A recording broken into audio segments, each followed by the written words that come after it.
watch Brad Holmes end of the season press conference. Listen to most of it at work, man. I tell you, man, YouTube Premium, my boys and girls, is where it's at. There's a truck pulling up. Let me get out of here.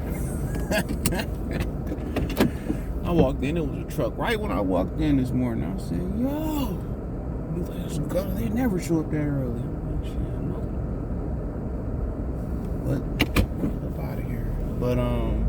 But yeah, man. I mean, I seen some articles about what the takeaway was, and I'm gonna talk about what he said to Jameson Williams in a separate video. All right, and then I plan on doing an end of season wrap up video Thursday, and I want to proceed with a live Friday or Saturday. So that's kind of how it's lining up. We got some uninteresting playoff games too. Don't look like Lamar playing Sunday night. Tua got ruled out, rightfully so.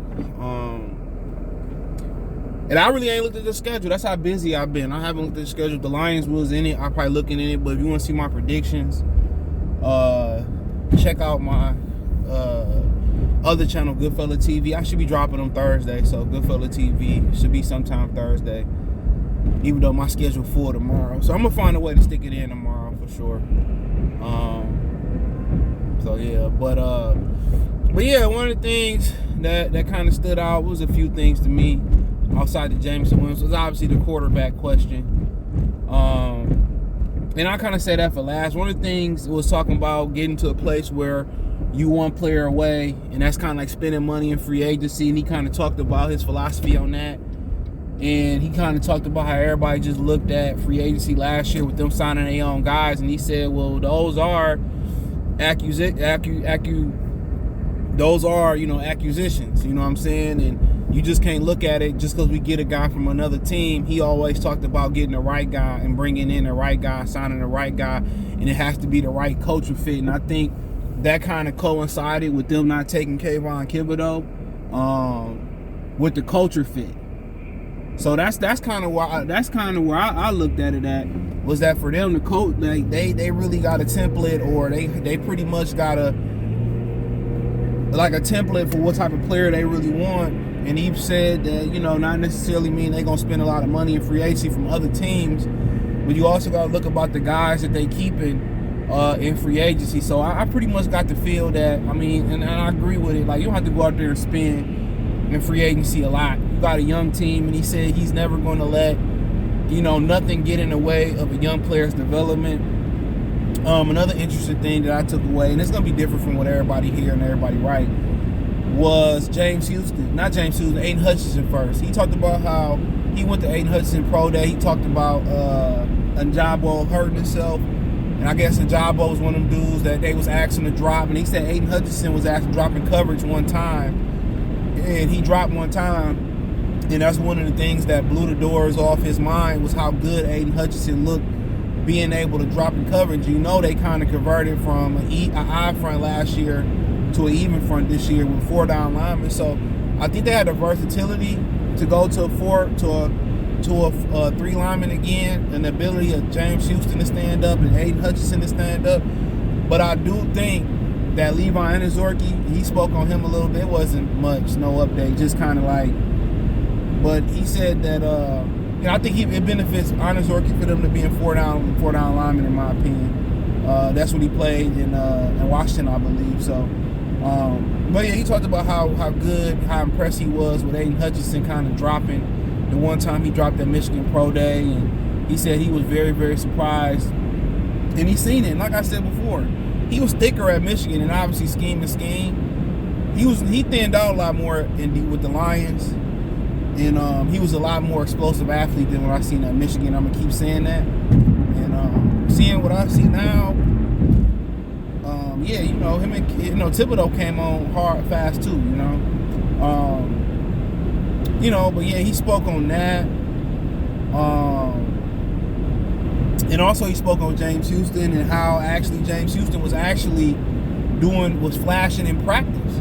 He said that they would talk, and he said he was a really smart player, hard worker, yes sir, no sir. He had the issue in college where he made a mistake. And I was listening to Freddie T, Fred Taylor, running back. He do the Pivot podcast, should be in the Hall of Fame. and Corey Dillon should be in there. I didn't know that was A.J. Dillon's. I think he said that's his uncle or his cousin from the Packers, Corey Dillon. And he was saying that that he got in trouble at the University of Florida too for stealing law books. You know, Cam Newton got kicked out too. So this was going on way before Urban Meyer got there. But yeah, he got in trouble in the University of Florida with some credit card stuff and stuff of that nature. And yeah, he got into some trouble, you know, but, you know, obviously rehabilitated. He said in practice he was flashing, he was showing stuff. But he said they really never had an opportunity to bring him up until a lot of injuries kept coming down. Kaminsky and everything got in. So he said they didn't really have an opportunity to bring him up. And when they got an opportunity, he said that, you know, he was rooting for him when he got in there and got a sack. And he said he was, you know, cheering, you know, happy for him. He said it's a young man that, you know, it sounds like they speak pretty frequently. They said that he has starter qualities and he can be as good as he want to be. He says he's a hard-working, smart man. And I think we all kind of, you know, seeing what he can do. And obviously, you know, when they get film on you, now they're going to see what you can do. And now what else can you do? You know, you can't be a one-trick pony. You got to have a counter. Got to be able to stop the run. So, you know, I think he does have starter qualities. And, you know, he got, you know, freak athleticism too. So, obviously, you know, he'd be as good as he truly wants to be. So, that's up to him at the end of the day. So, yeah, I found that for, you know, somebody he was talking to and said, well, he was showing that in practice. We just didn't really have a chance to bring him up to the active roster. So, they had a lot of defensive linemen, bro. A tremendous amount of them that was on this team. And, you know, for them to have all the injuries that they have and, you know, still have him in the fold, I mean, you know, I think they was fortunate to have him, you know. And then obviously he was asked about the quarterback. That's going to be a big thing. He said they not against, you know, the Aaron Rodgers, Patrick Mahomes train of thought, a quarterback sitting, you know, quarterback behind Jared Goff and learning and getting development quarterback. He said if it's the guy that they really like, they gonna go get him. And he kind of asked one of the media members a rhetorical, you know, it was pretty much a rhetorical question, but he said, did you think Jared Goff played good this year? And, you know, he said, yeah, he played good, but, you know, he said he, you know, thought he did, and it sounded like, you know, obviously Goff is going to be the quarterback next year. But he said if they like a player at the quarterback position, they going to turn every stone to make sure, you know, to do their homework and grab them. So, I mean, they got the picks to do a lot of different things. Obviously, he liked Goff. He said he never envisioned Goff being a bridge quarterback, and I believe him. He was an integral part of them drafting, you know, Goff with the Rams. He also spoke about how he knew the first pick that the Rams had was going to be late first, but he didn't envision this pick being a top 10 pick, damn near a top 5 pick. And he said he didn't really envision that, but, you know, it's working out, and they get an additional top 10 pick. If you had to ask somebody, you know, what pick would be a top 10 pick, what pick would be a top 10 pick, people would have said the Lions pick. If you had to say one to be closer to 5 or close in the top 10 compared to the Rams pick, and our pick is what, 18, 17, 18, I think it is, and now the Rams pick is the one in the top 6. So, you know, things change pretty quickly in football. I mean, at the end of the day, one day you can be you know, in your prime in football. The next day you fall off a cliff. That's just the sport. One year you can be good, and he talked about the schedule as well too. How people say, he said there's no such thing as easy schedules, you know, coming into the season. You know, all of them are professionals, but he said, you know, each season is different. He said there's no such thing as easy schedule, so he don't know what that is. So, and I found that interesting because I agree, because each year is different. Each team improved. Look at the NFC East. It went from the least to the beast. But back to the quarterback position, obviously I like how he kept that open. And even if you 100% committed to Jared Goff and you want to redo his deal, guess what? You don't let the league know that. You know what I'm saying? If somebody, you know, remember last year, Washington was very open to signing Jared Goff. People forget that. They wanted to trade for Jared Goff. Mayhew called over here, you know, he the GM over in Washington for now until they find new ownership or whatever. And he tried to get Jared Goff. You know, he used to be the GM with Tom LeWine with the Lions, which, you know, remember they went 0-16, and he got a promotion and threw Matt Millen up under the bus, according to Matt Millen. But nonetheless,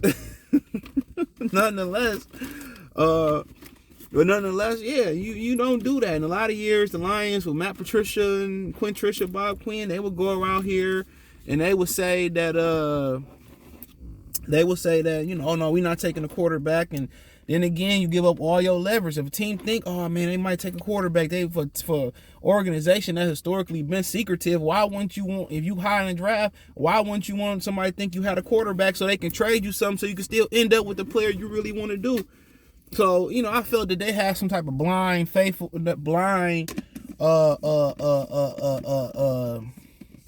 loyalty to Matthew Stafford, and I never understood that. He's a nice guy and all that. And I had a video about golf and Stafford. I don't know if I'm gonna put that one up before this one. But one thing I noticed was, Jared Goff was, is able to sustain drives, and Jared Goff is able to, put up points, and that's because Jared Goff is open and running the ball, and Matthew Stafford just like airing it out and, don't want to commit to the run, and that's just the way he's been his whole career. But yeah, those was just the main things. Like I said, I'm gonna do a separate video on Jameson Williams and what he said about Jameson Williams. But those was like the main things that I really took. Goff played well. They didn't give Goff weapons. We all could agree with that. And when Matthew Stafford's weapons fell off in Detroit, he wasn't able to make no receivers better or nothing like that. But I mean, next year they're gonna get some weapons that's gonna look brand new to everybody else. Jameson Williams, gonna get a healthy DJ Shark coming off a major injury. Oh, he spoke on Jeff Okudah real quick too and said that, he had an up and down year. He said it was more like a rookie year for Jeff Okudah because, this is his first year full playing. He said he has ups and downs, but at the end of the year, I ought to understand too. After he suffered that head injury, I think it was, he wasn't the same.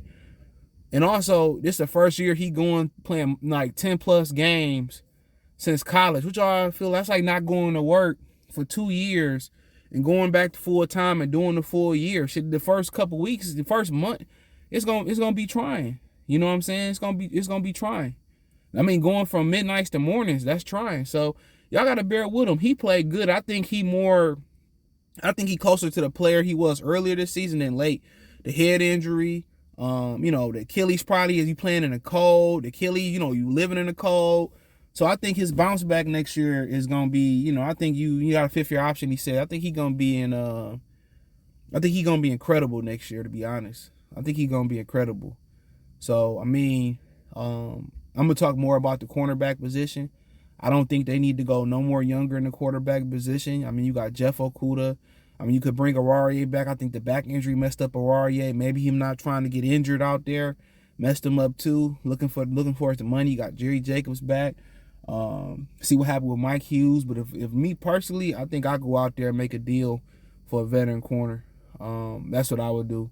But I'll say that video for later. So I appreciate y'all, man. Check out Detroit Lions Talk playlist, man. Appreciate everybody for rocking with us. We getting close to 10,000. We about 1,000 and some change away. So make sure you thumbs up the video, share the video with somebody. You can screen record it, share it on social media for me.